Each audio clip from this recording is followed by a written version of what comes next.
Oops. Let's zoom that in.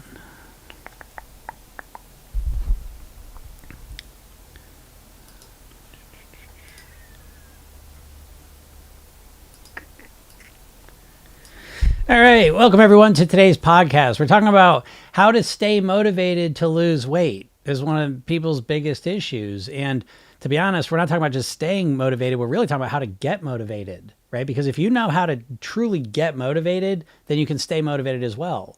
So the main thing that I will tell you that I think you're probably making a mistake with is that you can't just focus on the weight as a number. You can't just think about weight the same way you've been thinking about it and not getting the results you want. Okay, we go back to Einstein, who said the same level of thinking that created the problem can't solve the problem. So we've got to elevate our mindset. We need to start thinking of this process differently. We can't keep thinking about the same way and expect that all of a sudden magically we're going to get amazing different results. And this goes directly to your motivation. If you're not actively losing weight, it's simply because you're not motivated enough. Now, I know there's other things that can sometimes be factors, but at the end of the day, you want to believe this because you can fix your motivation, right? We can't fix insulin resistance, menopause, hormonal issues, thyroid issues necessarily, but you can always fix your motivation. And with the proper motivation, you can get amazing results. So this isn't motivation like rah, rah, let's just do it. That's not what we're talking about here. We're talking about a deep shift in how you think of this process so that you want to consistently do the things that are going to help you achieve the weight and the health that you want to achieve. And so the way we get to that is we start expanding from just a number on a scale or a size clothes we want to be, and we start making this bigger. We start realizing that it's not just the weight, it's the way you're eating, it's how that makes you feel, and it's how that makes you, how your body is at, where your health's at, that are going to have the biggest impacts on your life, right? And so we're going to reframe what's going on here with your weight and realize that it's not, the weight is an effect, and so is your quality of life is another effect of how you're consistently eating and living. Okay. So your quality of life and your weight are tied together, but they're both reflections. They're both effects of how you're consistently eating and living. And so we're going to recognize that and focus on the quality of your life as one of the main things that's going to shift and change for you here. And I think when you do this properly, you're going to find that you can get way more motivated than just how you look or just a number on a scale. All right.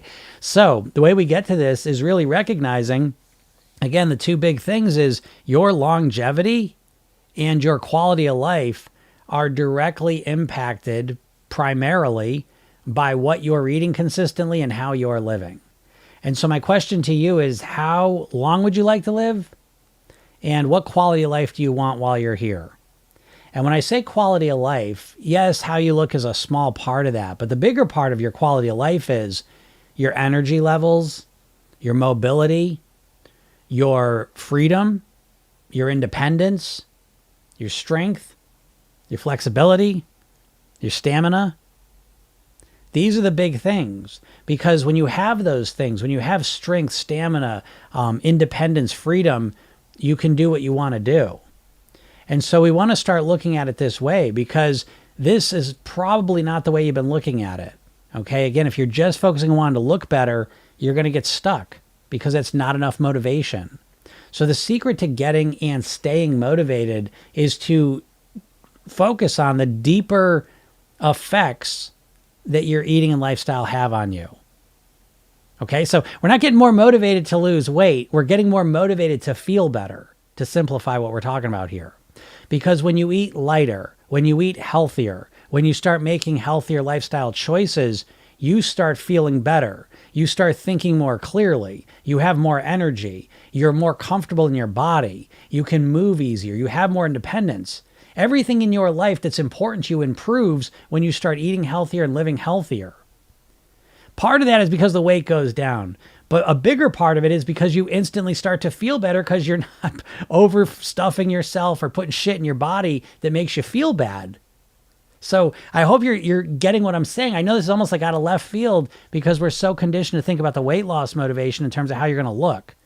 And so what I'm telling you is that you need to shift that focus. Okay. You can still want to look better too, by the way. I'm not saying that you get rid of that. Keep that. What I'm saying is add more motivation onto that. That ain't enough motivation. Okay. So as you start finding other reasons that you're going to feel better, that you're going to live better, that you're going to be better, you're going to add on to that motivation. Because what you've been doing most likely is subconsciously you want to lose weight so that you can look better. And that's not enough motivation. So we need to reach out and find more. So I hope this helps you out. And if you take a little bit of time and reflect on these things I've been talking about, you'll start to realize, wow, everything that's important to me will get better. And it is worse if I don't take care of it, but it gets better if I start eating healthier, living healthier. Okay. So look for the bigger picture on this. And I think you're going to find that you can start tapping into a lot more motivation. And the more motivated you are, the easier the whole process becomes. Okay. So I wish you the best with this. If anyone has any questions, feel free to ask them and get to answering them. Let's start a little late today. I usually like to get going at noon, but what can you do? It's been a tough couple of weeks getting started on time. But that's how it is sometimes. We had a coaching group yesterday, and it's not, I mean, you're probably dealing with this yourself, folks, right? I mean, there's almost like a little bit of a letdown this time of year because you probably kicked off January wanting to live healthier, eat healthier, whatever it may be. And you focused on that and you did it. And now there's a little bit of a lull. Lucy in LA, everything you're saying makes sense. Thank you. Yeah.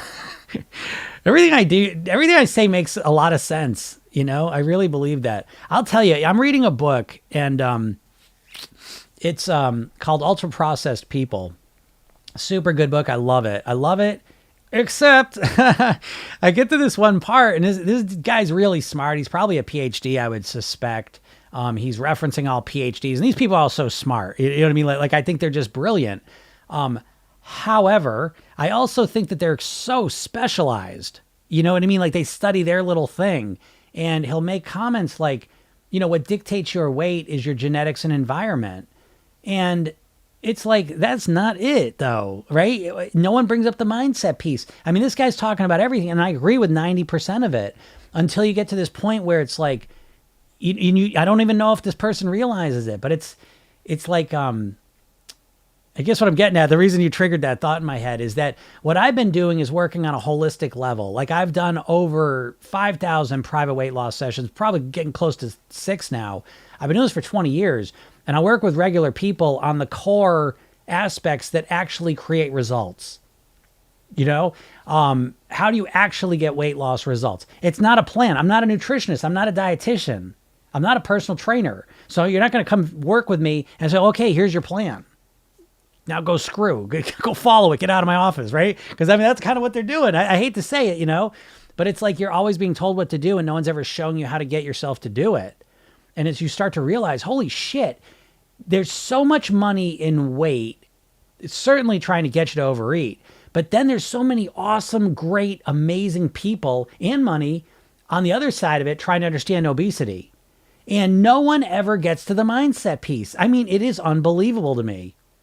And so here I am on the ground floor, you know, just a guy who went through his own process using hypnosis, NLP, a lot of the things I learned, and I got such incredible results. I started helping other people. So my background is different. And I you know, for 20 years, 30 years really, but 20 years professionally, sometimes you get a little intimidated. You see these PhDs saying this is the thing.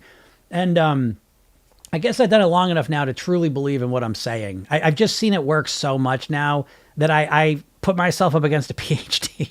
I truly will, because I work with a lot of people I'm in the trenches, you know, because everyone in the weight loss thing's telling you what to do. No one's helping you actually get yourself to do it. And so if you work with people to actually help them change and stick with things, what very clearly comes to the forefront is not that they need to know what to eat. It's that you need to work on these soft skills of weight mastery, which are the mindset pieces. How are you thinking about food? How are you thinking about your weight? How do you think about yourself? How are you talking to yourself all day long? What are you saying? And how's that impacting the choices you make? What strategies do you have at your disposal to eat well, to master your weight? And no one's talking about this shit. Like, I swear. I'm not saying no one. I know some people are, but it is real in the minority when it comes to weight. So I'm happy to be able to do what I do. I'm feeling grateful. I don't know. I just had an awesome coaching call. I see Jody was on here, and I don't know who else is on from the coaching calls, but last night was awesome. It just keeps getting better and better, you know? So anyways, I'm glad you're liking it, Lucy, too. So that makes me happy. Erica says, how crucial is exercise to the process? I'm doing great with food, but haven't had exercise in yet. Yeah, and you don't need to, Erica. I will say this out of the book I was reading. I like this study. How about this one? That they've done a study. You're not going to believe this. I didn't believe it, but it's true according to these studies. You know, these dudes do study this stuff intensely. Is that you're not going to believe this. Thanks, Marcy. That people in primitive societies, hunter-gatherer societies, they don't burn any more calories than we do now in our modern society. Right? Because that's the story, right? That was the story that's what caused the obesity epidemic, is that now we work office jobs and we used to work physical jobs. And so we're burning less calories, right?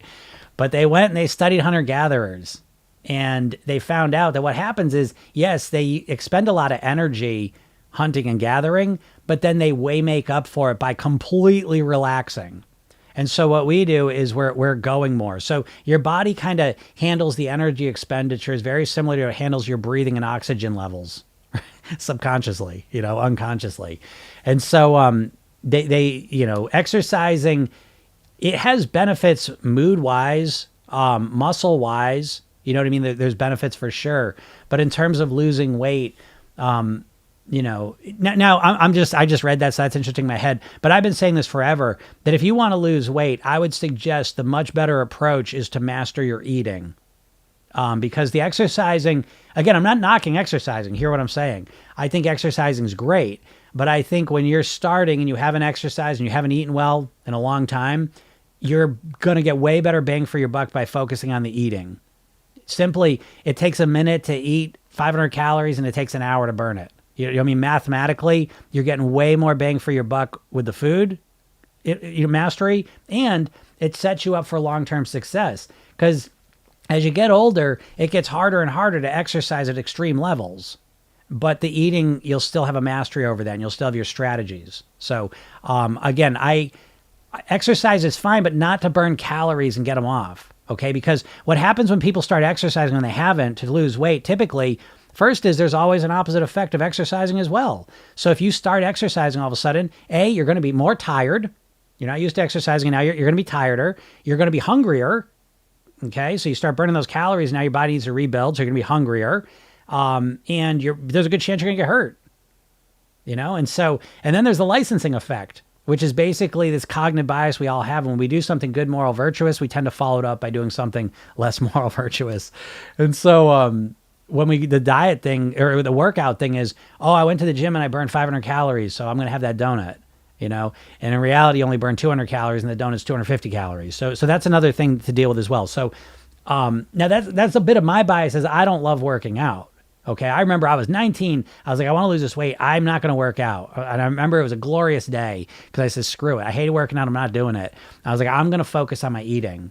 And that's the best decision weight wise I've ever made. And so I think it's not crucial at all to exercise to lose weight. It comes down to changing your eating. And changing your eating comes down to changing your mindset, is my opinion.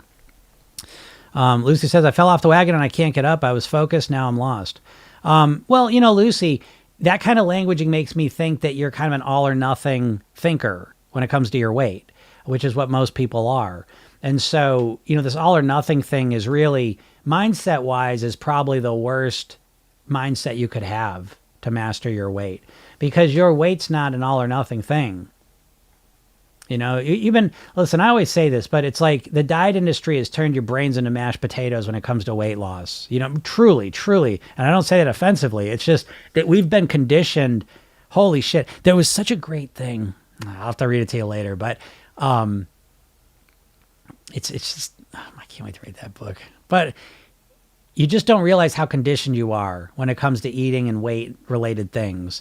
But yeah, fell off the wagon and I can't get up. So when we do all or nothing thinking, which I'm guessing is what you did, Lucy, and if you want to correct me, feel free to. But if you're doing all or nothing thinking when it comes to your weight loss, let's think about this. You're doing nothing, And then all of a sudden you're doing all, right? So you're doing nothing for the last year, and now you're going to 1,200 calories, no carbs, no sugar. I'm going to count every point. I'm going to exercise every day, right? You do some extreme thing. You go from nothing to all, and then you make a mistake, and now you go back to nothing. And so one of the things that's kind of embedded into the all or nothing thinking that makes it really hard is that once you fall off the wagon and you go back to nothing, it's this huge, you know what I mean? You're looking way, oh my God. Oh, it just feels overwhelming. You could do it January 1st, right? That's when you were on the wagon, right? January 1st came along, and you were great for a couple of weeks, and now you fell off the wagon. And now you look to get back on the wagon, and it's this monumental thing, and you can't get the energy or the focus or motivation to do it. And you probably won't, to be honest, because you only get that motivated a couple times a year, if that, you know? So what's the alternative? I would suggest the alternative is become all or something. And so, yeah, you'll be all sometimes, but most of the time we're playing this game, folks. Sorry to disappoint you, because I know you just want to lose weight as quick as you can. But that is, you know, fine. Yeah, hey, if you know how to lose weight quickly and that's what you want to do that, then go ahead and lose weight quickly. I'm not the guy for you. I'm not going to help you with that. But you go and lose weight quickly, and then I wish you the best. If you find that you can't lose weight quickly because you keep doing things and then falling off track and you're not getting anywhere, then you come back and let's talk about being all or something. And all or something says, okay, from now on, I'm never going to be nothing. I'm always going to do something. I'm always going to keep one foot in the wagon, even if I'm getting dragged. And, you know, sometimes I'll be all, but most of the time I'm playing this game. And so now what happens is you kind of fall off the wagon, you get to nothing, and let's do something. I'll just keep my water habit.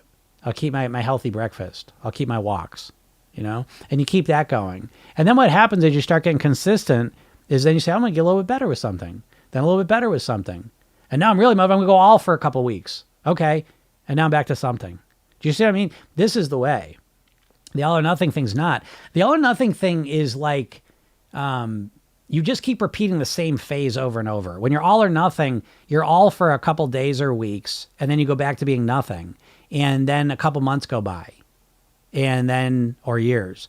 And then you go, okay, that's got to do it again. And then you do the same thing for a little while. And you just keep repeating that couple days or couple weeks where you're perfect, and then go back to how you always are. Nothing changes. You could be doing that for decades at this point, you know, and nothing's going to change with it. So you've got to change the way you're approaching it is the secret there. So Marcy, yep. Paula says last night was awesome. It really was. That was a very good coaching call. I got to say that was one of the good ones. Hi Jim. Have you coached anybody who didn't progress as they wanted? And do you see any trends with what held any of your clients back? Thanks so much. Yeah. For sure. What gets in people's way, I believe, is two things. It's always mindset. It's always mindset. And so, and first of all, you're not going to like this. Again, this is where I take my oath of honesty. I don't have to bullshit you because I'm not selling anything here. I sell things, but I'm not selling them here, and I don't care if you buy them or not. Most people that work with me don't progress the way they want to. And what I mean by that is that there's a cognitive bias we all have, which is called the planning fallacy. All right. And what this means is, again, our brain is wired to conserve energy. It's one of the organizing principles of our brain. So when we think about weight loss, our brain just goes, okay, I'm going to start now and I'm going to do everything perfect. I'm going to get to my goal in 3 months, 6 months, whatever. And we just think we're at this straight line of success. And that's just not the way it goes. So I'm always trying to influence my people like this, you know, when I'm coaching them, that this is a forever process. It's like learning the piano. You never just learn it. There's always more to do. And once you get your head around that, it actually, ironically, makes it an easier process, right? I swear, most of your challenge with weight is that you're trying to do it too quickly.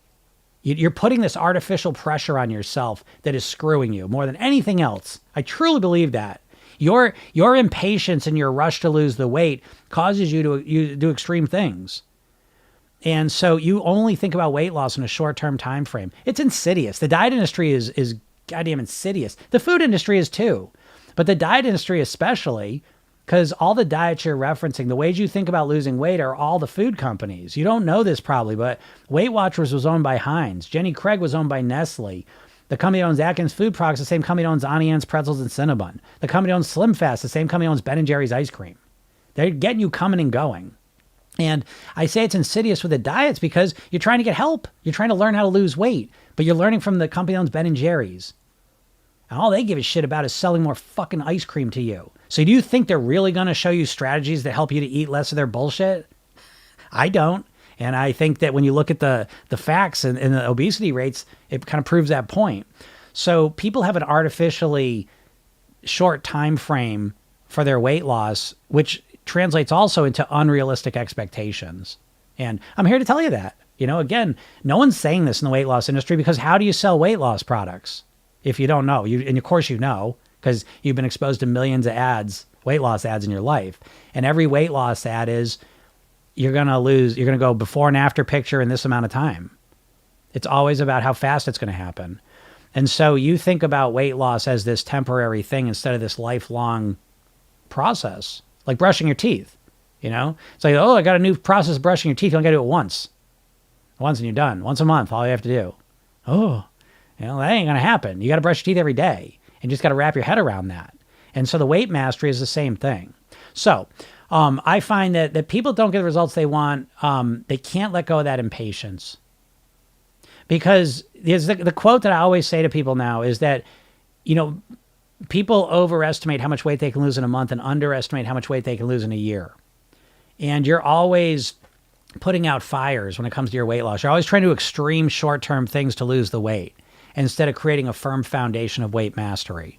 And so I would say people that can't get their head around that are the ones that struggle, that I work with. Okay. Now, luckily, I will say, when I do private coaching, I've gotten very good at smoking that out. And when it comes to the group program, people join, and I don't speak with them. But I a lot of people that join my program, they watch my podcast, so they're familiar with what I'm doing, But I'm the anti-diet. I'm the anti-fast weight loss guy. And I know if I can't lose weight fast, I'll flip. Next. Let me get to the fast weight loss. Let me get to the Ozempic guy, But I think that's probably the biggest thing. So I think you need to change that time frame. SB says, start by walking. Yep, walking's always great. Yep, Jody says, yes, Paul, I agree. Coaching was awesome last night. We had a great crew. We really do. We got a great group right now. So yeah, if you are thinking about going, we got a really good crew right now for sure. It's really fun. Thanks for exercise info. I'd rather stay focused on healthy eating for now until I'm more solid there. Yeah, exactly, Erica. That's exactly the way you should do it. Really because that's the other piece too, is that the dieters always underestimate what it is to change your eating. It is tremendous. It's a tremendous undertaking to change your eating. It's like that, but you don't know that, right? The idea that you're going to start your keto plan tomorrow and not eat any carbs, for how long? For what? How long are you going to go? Because it's so overwhelming to because I always joke, like the diets are always set up it's the one thing, right? It says, oh, just stop eating carbs. Just it's one thing. Can't do that. They make it sound so simple, right? But the flip side of just stop eating carbs for most Americans is completely change the way that you eat. That sounds a little more daunting, but that's a more accurate representation of what's going on. So it takes a lot of energy to change your eating. There's the logistics of eating new food. There's deciding and planning on what new foods you're going to eat. Again, there's planning them so you have them ready at the right times. There's a lot to go with, And so, yeah, I would fixate on my eating before I started working on the exercising any serious capacity. Otherwise, I think you're going to waste your time, Lucy says yes and yes. It was yeah. I've been a yo-yo dieter. Yeah, exactly, Lucy. Right. So you just see it's the same pattern over and over and over and over and over and over again. I mean, that's what I get because everyone's like that. Everyone who's trying to lose weight is pretty much a yo-yo dieter. Why? Because that's what you've been conditioned to think as. You've been conditioned. You've been brainwashed, hypnotized by the diet and food industries to be a yo-yo dieter. And so that's what you do. And you do this all or nothing thing where you're perfect for a week and you're back to doing nothing for a year. Bad math. It's never going to work. So instead of changing everything at once, I'll give you an example of an alternative, right? We always learn through contrast. And so with Program Yourself, then we don't change all of our eating all at once. This is why it's slower weight loss. We change really like one, two things at a time max. We do the worst and first strategy. You focus on your worst eating habit that you have, the worst one that shows up multiple times a week. You focus on that for a while until you get strategies to figure it out. And then you focus, if you have extra energy, then you focus on your first eating of the day. Whatever your first meal of the day is, focus on optimizing it. Make it as nutritious and as healthy as you possibly can. And that's more than enough, Lucy. Like, you know what I mean? That's more than enough to focus on at a time. All right. And, oh, no, I'm not going to lose weight quick enough. Well, you get what you get then. You know what I mean? I can't say it anymore. You get what you get. If you want to change everything all at once, I think you're not going to change anything ever, is what I think. You know? But who am I? What do I know? What causes this yo-yo weight loss? What causes yo-yo weight loss is yo-yo eating. Right? It's like, good Lord, keto is the dumbest shit. I got to tell you, if you keto people, listen, I get it. We got to cut down refined carbs in this society. Yes. Do you need to cut out carbs completely? No. And I don't think it's a good idea. My wife put a video on the other day, and this was a fascinating one. This guy he looked back in history, and he categorized people as either low carb, low fat diet gurus. Okay. Now we know for a fact, they did a study just a couple years ago. It was a huge study between low fat and low carb, and the results are the same. When people are following the plan, the results are pretty similar. Maybe low carb might get a little bit more weight loss in the short term. But so they looked at this big picture of like the last 100 years of diet gurus, low carb, low fat, and they looked at the lifespans of these people. And so again, you know, I don't know how accurate the study was and all the rest of it. It seemed like he took a lot of things into account. But the low carb people had substantially lower lifespans, shorter lifespans than the low fat people. So I don't think giving up carbs completely makes a lot of sense when it comes to your longevity and health. Now, I don't talk a lot about nutrition, but I just thought I'd throw that out there. But anyways, yo-yo dieting, yo-yo weight loss is the result of yo-yo eating. And so all of a sudden you say, okay, tomorrow I'm going to do no carbs. Well, how long can you eat no carbs for? You want to live the rest of your life never eating a carb? Is that what you want? Is that the life you want to lead? Is it? Because you got to ask that question. See what I mean? Like if we're just looking at weight loss, we think that getting to our goal weight is the finish line. Hey, I did it. Whoop. I got to my goal weight. Great. Yeah. Well, who gives a shit? I mean that too, because how many times you lost the weight and then put it back on? Are you happy that you lost the weight? You living in the glory days when you lost the weight, or do you feel frustrated and annoyed that you put the weight back on?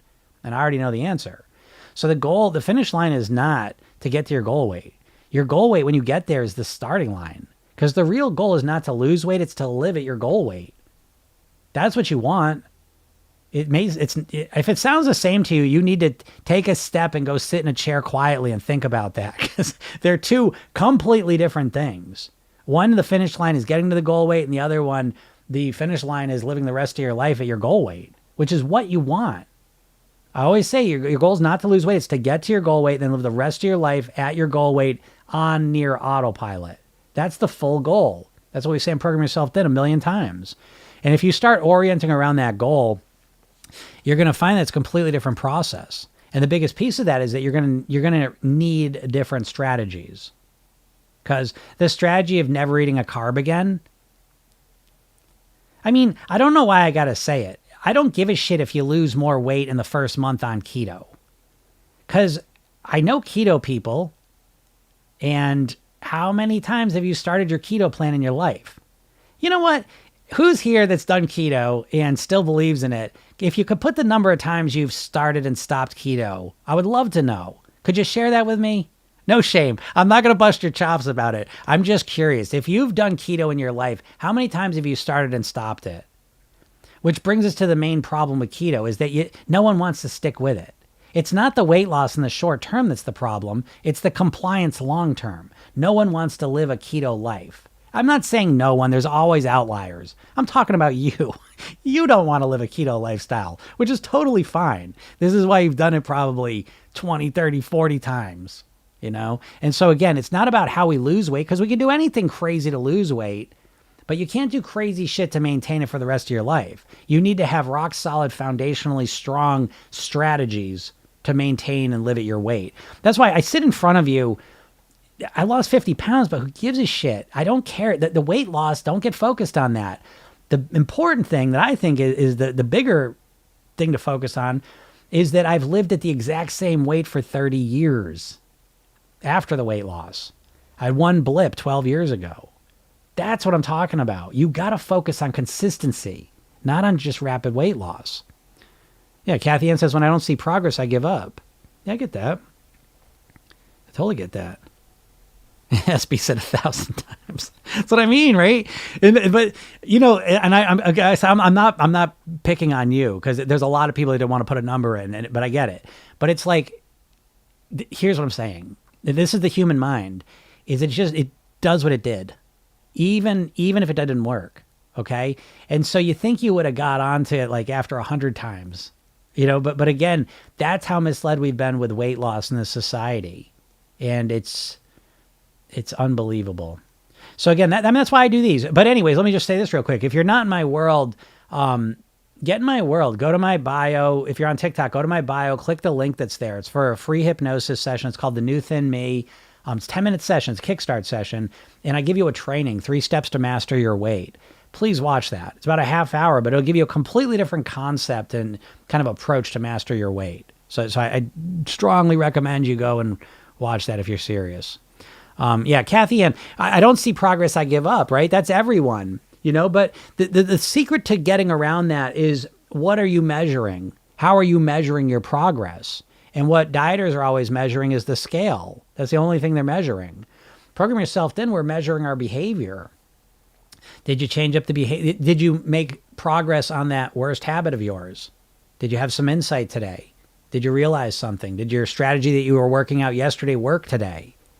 Did you optimize your first meal of the day? Did you get forward with that? Oh, great, good. Let's move on to the next thing. You see, it's systematic, and we're looking at what we're doing.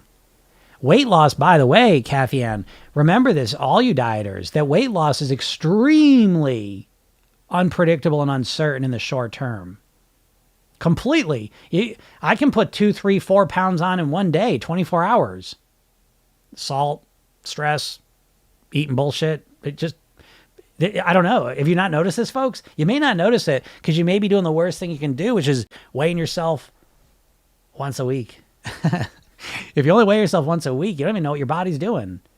You don't need to use a scale. I like the scale, me personally, but if you are going to use the scale, I strongly suggest you weigh yourself every day so you start to understand how your body weight fluctuates day to day.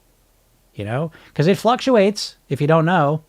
And so, you know, is there anything more cruel that you could do to yourself if you weigh yourself once a week and it just happens that you were down the first week, right? You're down like 2 pounds, just, I don't know, for whatever reason. And the next week you go and weigh yourself and now you're up 2 pounds because you ate some salt yesterday, right? And I said, holy shit, I ate well all week and now I'm 4 pounds up. Right? But then if you weighed yourself the next day, you'd be 2 pounds down. Do you know what I mean? Like, again, if you're going to weigh yourself, geez, I hope you do it more regularly. But yeah, I get it, Kathy Ann. That's why you got to find other things to measure your progress by. It can't just be the weight. User 5348, this resonates with me, gained and lost the same 40 pounds 10 times. Yeah, and what happens there, right, it's a lot of people have done that, right? The same 40 pounds 10 times. The problem you have now is that you can't even get yourself motivated to do anything. You're completely apathetic because now you've created the belief, and why not? You're not stupid. Now you believe, like, what's the fucking point? What's the fucking point? Let me go through all that difficulty just so I put the weight back on. I'd rather just skip it. And you think about weight loss 24 hours a day, but you don't do anything to make it happen now. I know, you know? And so how do you change that? Well, it ain't by doing the same shit that hasn't worked. I'll tell you that, because your brain now knows no keto, no more keto. We're done. We're done with keto. All done with that. And now you don't know what to do. You know what I mean? Because at the end of the day, folks, understand this, that all the diets are the same. It doesn't matter if it's keto, low fat, Mediterranean, Weight Watchers, intermittent fasting, counting calories. I don't give a shit what you're doing. It's all the same process. It's you consciously trying to force yourself to follow some plan. And it's a shit ass strategy. I'm not saying it doesn't work. I learned from all the diets. I think almost all of them have some pretty good ideas to them. But I take what works for me and I discard the rest and serves. I'm always creating a one size fits one plan for me. Okay. And so what I'm focused on, though, what I help people with, It ain't knowing, like, I'm not going to give you a weight loss plan. Program yourself thin. We do have a structure. I do believe you need to structure your eating. That's the one. I always say that there's no right or wrong when it comes to your weight loss. There's only what works for you. The one exception is I do believe you have got to structure your eating in some way. Okay. But you've got to structure it in a way that works for you. You, your whole weight loss career, have been trying to fit a square peg into a round hole. You're trying to force yourself to do shit that you hate. And it's no wonder you can't stick with it. So there is an alternative where you figure out what works for you. Okay. And so we do a 5-2 model, 5 days of clean eating, 2 days of pleasure eating. It's just a philosophy so you can tweak those numbers. I start out with 1 day of clean eating, 6 days of pleasure eating. And you could work your way up, but it's all built around you. And Program Yourself Thin, we have the Weight Mastery Blueprints, Mindset Blueprint, Lifestyle Blueprint, Eating Blueprint. And it's fill in the blank. So you fill it in with your information because you are a unique, one-of-a-kind snowflake, a beautiful, unique being. So if someone that you've never met and doesn't know you tells you what to eat, what the fuck? Would you let me tell you how to dress, what movies to watch, what music to listen to? You're going to let someone tell you how to eat for the rest of your life? Why would you do that? It's never going to work. You know? So what's the alternative? Well, the alternative, I can't explain it all here quick enough, but user 5348, you make sure, go to my bio, click the link, get the hypnosis session. But as soon as you sign up for it, it takes a couple minutes to send it to you. Watch the training. I lay out a different way to approach this. And I think if you think anything I'm saying is making any sense, the training makes a lot more sense because it's a systematic presentation. You know what I mean? Here I'm kind of flip-flopping all over the place. But yeah, if you lost the same weight over multiple times, folks, and you can't get yourself motivated now, it's because your brain knows that dieting doesn't work. And so now it's protecting you from more pain. Because the only thing worse than not losing weight is losing it and then gaining it all back. Because now you're in the same spot, but now you got a big heaping of disappointment and failure on top of it. You know? So you need a different approach to doing it. And luckily, on the flip side, I will say, now let's positively reframe your weight loss and gain, your yo-yoing, is that you've got a lot of wisdom. You really do. You have a good sense of what works and what doesn't work for you. The problem is that you're never paying attention to that because you're just like, oh, I like the keto. Keto hasn't worked 1,000 times. But during those times when you lost 40 pounds, you have acquired a lot of strategies. You're not utilizing any of them, but you've acquired a lot of wisdom and strategies about how to lose weight and how to eat better and live better. You're not using any of it though. It just sucks, you know. That's my favorite client. I got one now. I don't know if he's on here, but John, he's he's a career dieter. This guy's been dieting for 30, 40 years. Intermittent fasting. He said that he joined January 1st, you know, and he goes, I was this close to starting my intermittent fasting keto plan again, you know, and luckily he found me, you know, and so what we're doing now is we're making use of all his experience, you know, as opposed to just jumping back into a whole system that doesn't work for you, which has no flexibility. Okay. If you want to know what's going to work for you, the biggest indicator of a plan that works long-term, do you know what it is? What's the biggest indicator of a diet plan that's going to work long-term? This has been studied and proven. It's the rigidness of the diet plan, okay? The more rigid the plan is, the less likely you're going to succeed with it long-term. You have got to have flexibility within your plan. And I know that's breaking your brain because you can't think about how to lose weight on a meal plan and have flexibility. You notice that? That's because the diet industry doesn't want you to lose weight. The diet industry is the food companies. They want you to be right where you are, giving them your money to buy their shitty food, and then giving them your money to try and figure out how to lose weight 1,000 fucking times, and it never works. Okay, so yeah. Anyways, did you think the time you eat has anything to do with it? The time you eat. Well, that's a good question, and it doesn't. It doesn't. And what I mean by that is, if I put you in like a lab, if I took control of your calories. Okay. And you're in jail. You're in jail and I'm in control of your food. And I don't feed you until 2 a.m. I wake up at 2 a.m. and give you your calories. But it's the same amount of calories you always eat. You're not going to gain any weight. Okay. So it's not a function of, it always comes down to the amount of calories you're eating. But there's a lot of factors that influence the amount of calories you eat. So if you're eating at midnight, you've been working all day and you're up at midnight eating, that eating is probably not going to be as good as the eating that happens in the morning when you first wake up for a number of factors and varieties. Okay.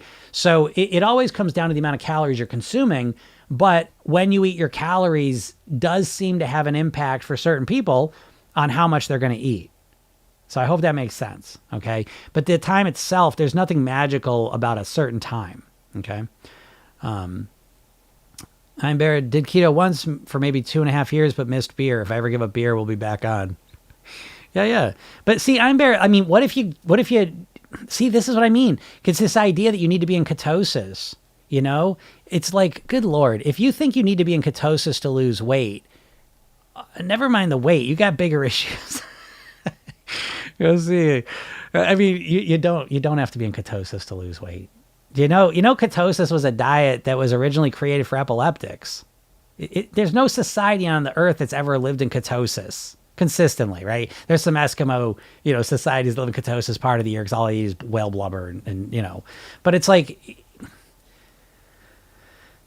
you don't have to be all or nothing with it, right? What would happen, I'm Bear, if you still drank beer, but then you cut down on the carbs, the refined carbs, right? Wouldn't you be better off with your weight than you would be? Again, is it an all or nothing thing? And I don't know. I don't know enough about what you're doing here to know that. But so often, I mean, the all or nothing is the rule pretty much for dieters.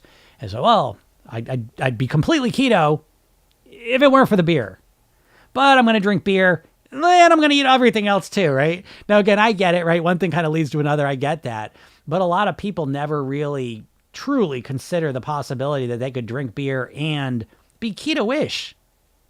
Now, keto-ish, I'm all about, folks. I'm keto-ish in a sense, right? I am very aware of refined grains. I do my best to not eat flour during the week. I don't eat much flour. I don't eat much refined carbs, Now, carbs in the form of vegetables, whole starches, whole grains, I have no problem with that. Okay, but anyways, so we can be keto-ish, maybe a better option for you, Amber. Erica says, did keto once. I felt awful and I couldn't stay on it at all. Yeah, well, Erica, I'm happy for you. You only did it once. It's better than doing it 1,000 times, feeling awful. Oh, this will pass, then I'll stick with it. Yeah, I'm eating cheese for life. Right. And again, I'm not knocking it. By the way, understand this, please, too, that again, my golden rule in programming yourself is there's no right or wrong. There's only what works for you. Okay. So if keto works great for you and you love it, then I work with people all the time. I've worked with tons of people that are keto, carnivore. I'm programming yourself then is diet agnostic. I don't give a shit what diet you want to do. Okay. I'm not foisting my diet on you because my diet's for me. Your diet should be for you. I'm just saying if you have tried it and it hasn't resonated with you, I'm saying you don't have to do that. The diet industry sells you this bullshit that keto is the only way to lose weight. Intermittent fasting is the only way to lose weight. 1,200 calories is the only way to lose weight. Tracking your calories is the only way to lose weight. And it's fucking bullshit. There's 8 billion people on the planet. There's 1 million ways to lose weight. It all comes down to how do you reduce your calorie consumption consistently. And there's 1 million ways to do that. And if you start approaching it with that mindset and you say, what's the easiest way for me to start reducing my calorie consumption? And you start systematically and strategically reducing your calorie consumption, you're going to end up in a much better place than going all in on these crazy plans that you can't stick with. You never get a foundation under you. That's what we need is a foundation. What do you feel about fat liberation?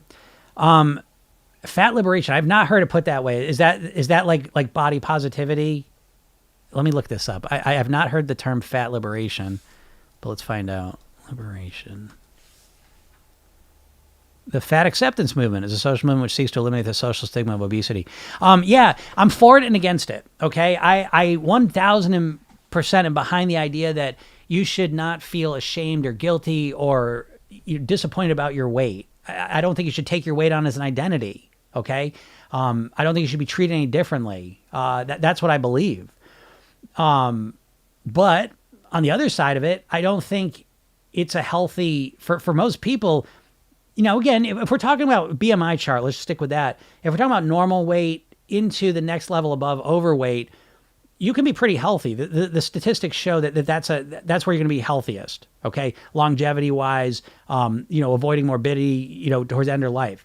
When you start getting towards severely overweight, obese, it's completely associated and linked with all kinds of health issues and shorter lifespan. So I'm not behind that. And it makes me think of what I read today, which I thought was so interesting. I've never heard it put this way, and this might be the best thing I've read in a long time. What's going on with our food and weight is just like what was going on with the cigarettes in the 50s. Okay? The cigarette companies want to sell cigarettes, and the food companies want to sell you food. And the most profitable food on the planet is ultra-processed food. It's not meat. It's not vegetables. It's not greens. It's ultra-processed foods. It's the cheapest to make, and it's the most addictive. Okay? And so what the cigarette companies did, especially in like the 60s, because in the 60s, now we start to have studies. Now we start to put things together and realize, oh, the cigarettes are linked with cancer and early mortality. And so what the cigarette companies did is they would fund other studies, and they would start to confuse us because you start to see these other studies. Do you feel that way a bit with the food? Right? Because part of your struggle is you don't know what the fuck to do. I don't know what to do. Last week this was good. This week it's awful. That last week I was supposed to do this, and now this week I'm supposed to do this. I don't know what to do. Exactly.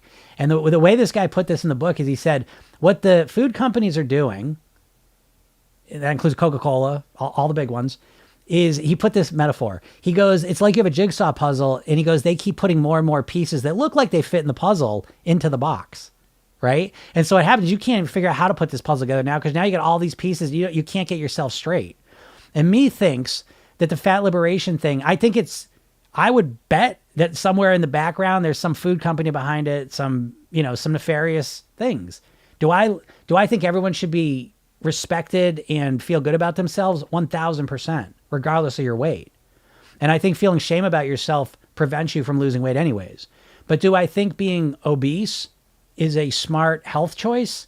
No, I've never seen any evidence that that's a good choice. And I don't think it leads to a high quality of life. So I think it affects mobility. It affects the system of your body. It costs a lot. It usually reduces quality of life. So I think that that's something that overshoots, is my opinion on it. Now, that being said, I think your weight is a personal choice. You can weigh whatever you want. It's one of the few freedoms we truly have in life. You can weigh what you want to weigh. And so I honor anyone's. I've worked with so many people, not worked with them, but when they come to me, I said, do you really want to lose weight? Because you don't have to lose weight. I say, you know what? I'm kind of happy where I am. Great. I'm not trying to talk people into losing weight, but I don't think the idea that being obese, it's not healthy. And I don't know why. If we get to a point where I can't say that out loud, now we've entered funhouse mirror territory. Okay. So I think we need to kind of simultaneously treat people that are overweight better. Because I do think that the way we treat people that are dealing with overweight issues and obesity, I think that it's like one of the last prejudices that's accepted, that and height. I find it for a society that's becoming enlightened at the speed of light. I find how we treat people that are overweight deplorable. It's awful. And so it upsets me just as much, but I don't think the answer is to start acting like it's healthy. You know what I mean? So it's a fine line we walk with it. So I don't know if that's the answer you're looking for, but that's kind of my thoughts on that whole thing.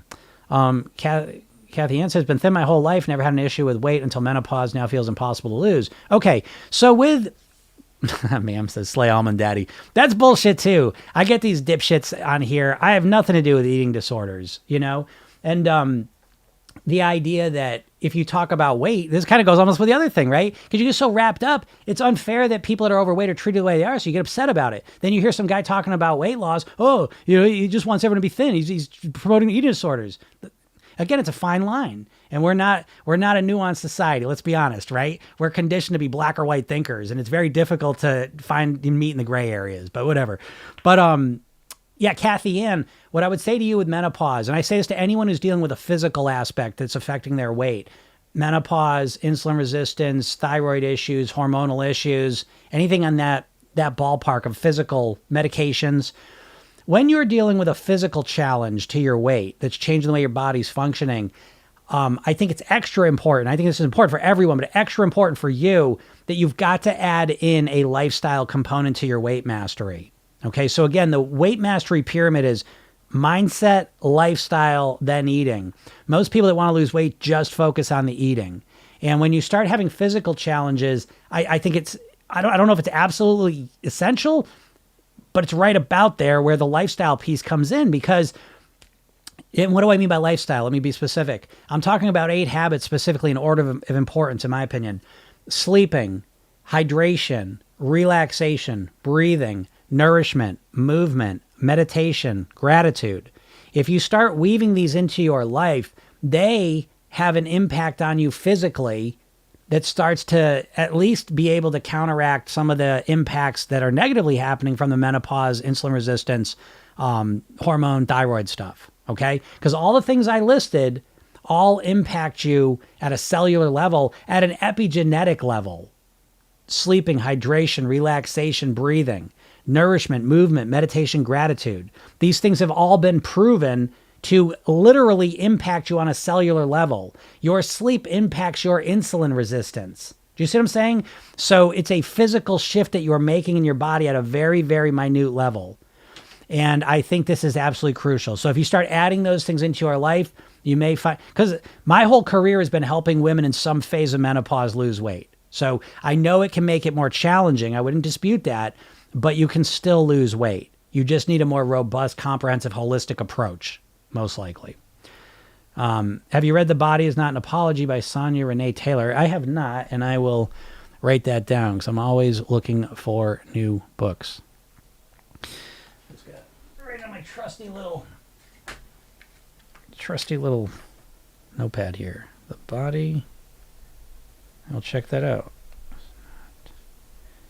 I just got a book someone recommended to me today, Brain Over Binge, which I cannot wait to read. Yeah, I'll check it out. I sprained my ankle, so I have to rest. Mom of 3 and 2, de-stress and eating in a deficit. Yeah, I broke my foot and it threw me all off. I mean, these things are real challenges, so I get where you're at. That's a challenge. One thing I'd say, user 109, is please, go to my bio, click the link and get the hypnosis session I give you. Hypnosis is one of the best ways to de-stress. Okay. So go listen to that session. And you can also look up, like if you search SoundCloud, Jim Katsoulis, I got a bunch of sessions there. Jim Katsoulis YouTube, I put a bunch of hypnosis sessions up there. Go listen to those. Those will help you de-stress. That's your main thing, right? Is dealing with the frustration of the broken or the sprained ankle, having kids that you're dealing with. De-stressing is really one of the most important things you could focus on. So that'll help you with it. Let's see here. Hi, new here. Saw your video on how to reprogram your subconscious mind, but how? Again, downsizing. I got to get going, but go to my bio, click the link, and watch the training I give you. I talk all about how to reprogram your subconscious mind. It's like a slideshow. I think it's a great presentation, but that'll give you a much better sense of it than I can give you right now. Jen says that's the most rational explanation. Well, I always like to hear that. I always like to be rational. Thank you. I'm so thankful that Jim helped me remove my pesky diet brain. I enjoy all foods, drinks, etc. Yeah, Don's a superstar. So again, we don't have to diet to lose weight. Okay. I thought of you this morning when I was munching on my Ezekiel bread. That's awesome. Yeah. The Ezekiel bread's great stuff. Great alternative. Also when I lose weight and I am on less eating mode, reveals emotions intensely make me overeat. Yeah, Mina. Okay. Exactly. Right. I'm a big believer that, emotions are pretty much the prime thing you got to learn how to deal with in order to master your weight, because we've been conditioned to use food as our main emotional management strategy. So you've got to learn how to feel the emotions you want to feel in your life and deal with the shitty emotions you don't want to feel if you're going to master your weight. I don't see an alternative, short of taking some medicine, but, you want to deal, and who gives a shit about the medicine? So you feel totally stressed or depressed or freaking out about emotions, but now the medicine turned the hunger signal off. So you're not eating. So now you're a thin, fucked up emotional person. Is that what you want? Is that the goal? You know what I mean? What a shitty goal. Go at this mindset wise and feel the way you want to feel. Be the person you want to be. There are strategies out there, and the medicine's just a Band-Aid on something else, but I get it, Mina, and that's a big part of it. Danny, hi, Jim. I lost 45 pounds since last January through calorie counting and then hit a plateau. Started listening to your podcast in December and you changed my life. That's awesome, Danny. Congratulations. You're a superstar. That's a huge accomplishment, okay? And the plateau's fine. When you hit a plateau, let it be an opportunity to practice your maintenance, okay? What I mean by that is mindset-wise, you're practicing, I'm not losing weight, it's okay. But more importantly is you're optimizing your maintenance by making whatever you did to lose 45 pounds easier and more enjoyable, not cutting more calories, because you don't know if your body's just adjusting or you need to cut calories. So you want to maintain what you've been doing for a month or two and then notice what happens. If you don't lose any weight, now you're in a better position to start cutting some calories out strategically. But focus on the plateau as maintenance and optimize what you're doing. Make it more enjoyable and easier to do what you've been doing so that you can maintain it easier. And great job. I'm proud of you. Biscuit, your tips are seriously so great. I hear your tips and tricks throughout the day and it's helped my mindset. Yeah, that's awesome, Biscuit. That's another one, folks. Listen, if it's too much to go to the bio and click the link and get the hypnosis, just follow me at least. I put stuff up all the time, and randomly getting my videos is helpful. If I get annoying, just unfollow me. But you should get it, because when I come through, it's a different, you're not hearing this stuff ever, I joined your program in December, the lowest tier one without the conference calls, I think.